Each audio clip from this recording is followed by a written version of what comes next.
जय हिंद एवरीवन। आज का हमारा टॉपिक है आर्मड फोर्सेस और उनकी जो असेंडिंग ऑर्डर में स्ट्रक्चर कैसे बनता है उसके बारे में बात करेंगे। सबसे पहले आता है सेक्शन, उसके बाद आती है प्लाटून, प्लाटून के बाद आती है कंपनी, कंपनी के बाद आती है बटालियन और बटालियन के बाद आता है ब्रिगेड और ब्रिगेड के बाद आता है डिवीज़न और डिवीज़न के बाद लास्ट में आता है कोर।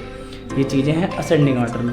अगर हम ऊपर से छोटे की तरफ चलें तो सबसे पहले आएगी कोर, फिर आएगी डिवीज़न, उसके बाद आएगी ब्रिगेड और ब्रिगेड के बाद बटालियन, बटालियन के बाद आती है कंपनी और कंपनी के बाद प्लाटून और प्लाटून के बाद सेक्शन।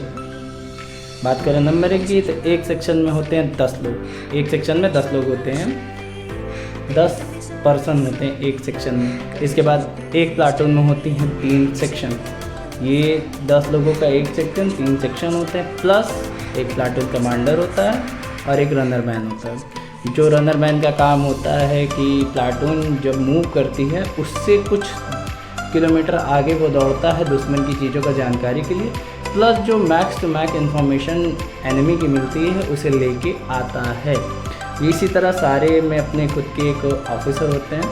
प्लाटून के बाद आती है कंपनी, कंपनी के अंदर होती है 3 प्लाटून, इसमें कंपनी कमांडर होता है हेड।